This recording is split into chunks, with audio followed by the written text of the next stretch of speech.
Singapore నుంచి కన్నవాళ్లను చూసేందుకు వచ్చినటువంటి ఒక మహిళ ప్రమాదంలో మరణించినటువంటి దారుణ ఘటన ఇప్పుడు సంచలనంగా మారింది. కళ్ళ నిండా ఎన్నో ఆశలు, గుండె నిండా ఎన్నెన్నో జ్ఞాపకాలు. ఎన్నో ఏళ్ల తర్వాత కన్నవారిని చూసేందుకు విదేశం నుంచి వచ్చిన ఆ కుమార్తె కన్న కలలు కల్లలైపోయాయి. 5 రోజుల పాటు ఆనందంగా సాగిన ఆ ఫ్యామిలీ ట్రిప్ చివరకు తీరని శోకాన్ని మిగిల్చింది. మరికొద్ది గంటల్లో సొంత ఇంటికి చేరుకుంటారనగా విధి ఆ కుటుంబం పైన పకబట్టింది.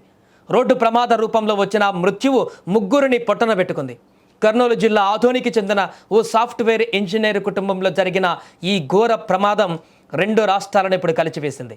కర్నూలు జిల్లా ఆదోని ఎస్కేడి కాలనీకి చెందిన గణేశ్వర్ రెడ్డి ఇందిరమ్మల కుమార్తె సౌమ్య సాఫ్ట్వేర్ ఇంజనీర్గా పనిచేస్తున్నారు. సింగపూర్లో సాఫ్ట్వేర్ ఇంజనీర్గా స్థిరపడినటువంటి రవికుమార్తో ఆమెకు వివాహం కూడా జరిగింది. గత కొన్ని ఏళ్లుగా వారు సింగపూర్లోనే నివసిస్తున్నారు. కన్నవారిని చూసేందుకు సౌమ్య తన భర్త పిల్లలతో కలిసి ఇండియాకు వచ్చారు. గత నెల 30వ తేదీన ఎయిర్పోర్టు నుండి నేరుగా తల్లిదండ్రులను తీసుకుని కారులో ఊటీతో పాటు పలు వివిధ ప్రాంతాలను సందర్శన కోసం వెళ్లారు. 5 రోజుల పాటు కుటుంబం అంతా ఎంతో సంతోషంగా గడిపారు. ఎన్నో మధుర జ్ఞాపకాలతో తిరిగి ఆదోనికి ప్రయాణమయ్యారు. రాత్రివేళ ప్రయాణం సాగుతుండగా కర్ణాటకలోని తుమకూరు జిల్లా గొల్లరహట్టి గేటు సమీపంలో ఘోర ప్రమాదం జరిగింది. వారు ప్రయాణిస్తున్నటువంటి ఇన్నోవా కారు ఒక్కసారిగా కుదుపున కులువనింది. వేగంగా వెళ్తున్న కారు డ్రైవర్ నియంత్రణ కోల్పోవడంతో ఎదురుగా వస్తున్న ఓమ్ని వాహనాన్ని బలంగా ఢీకొట్టాడు. ఆ వేగానికి కారు పక్కనే ఉన్న పొలాలలోకి దూసుకువెళ్ళింది. ప్రమాదం జరిగిన సమయంలో కారు ముందు సీట్లలో ఉన్న ఎయిర్ బ్యాగులు సకాలంలో తెరుచుకున్నాయి. దీంతో ముందు కూర్చున్నటువంటి భర్త రవికుమార్, కుమారుడు చరిత్రారెడ్డి స్వల్ప గాయాలతో ప్రాణాలతో బయటపడ్డారు.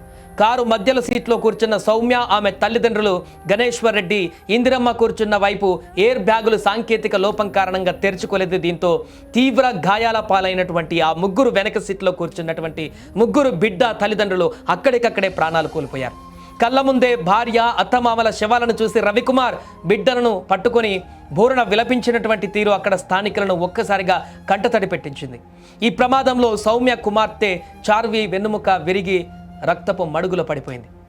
ప్రస్తుతం ఆ చిన్నారి బెంగళూరు ఆసుపత్రిలో అత్యవసర విభాగంలో మృత్యువుతో పోరాడుతుంది. సమాచారం అందుకున్నటువంటి పోలీసులు వెంటనే సంఘటనా స్థలానికి చేరుకొని సహాయక చర్యలు చేపట్టారు. మృతదేహాలను పోస్టుమార్టం నిమిత్తం ఆదోని ప్రభుత్వ ఆసుపత్రికి తరలించారు. ఎప్పుడు సంతోషంగా ఉండేటువంటి గణేశ్వర్ రెడ్డి కుటుంబం ఇలా ఒక్కసారిగా రోడ్డు ప్రమాదంలో తుడిచిపెట్టుకుపోవడంతో ఆదోని ఎస్కేడి కాలనీలో తీవ్ర విషాద ఛాయలు అలుముకున్నాయి. విదేశాల నుంచి వచ్చిన కూతురు, అల్లుడు, మనవలతో హ్యాపీగా గడిపినటువంటి ఆ వృద్ధ దంపతులు ఇలా అనంతలోకాలకు వెళ్ళిపోతారని ఎవరు ఊహించలేదు. ఈ వార్త వినగానే అక్కడ ఉన్న వారందరూ కూడా ఒక్కసారిగా కుప్పకూలిపోయారు. ప్రయాణాలు చేసేటప్పుడు, ముఖ్యంగా దూర ప్రయాణాలు చేసేటప్పుడు వాహనాల కండిషన్తో పాటు ఎయిర్ బ్యాగ్ల వంటి భద్రతా ప్రమాణాలను చెక్ చేసుకోవడం ఎంత ముఖ్యమో ఈ ఘటన స్పష్టం చేస్తుంది. ఒక చిన్న సాంకేతిక లోపం ఒకే కుటుంబంలోని 3 తరాల ఆనందాన్ని బలి తీసుకుంది. ఈ ప్రమాదం పైన కర్ణాటక పోలీసులు కేసు నమోదు చేసి దర్యాప్తు చేస్తున్నారు.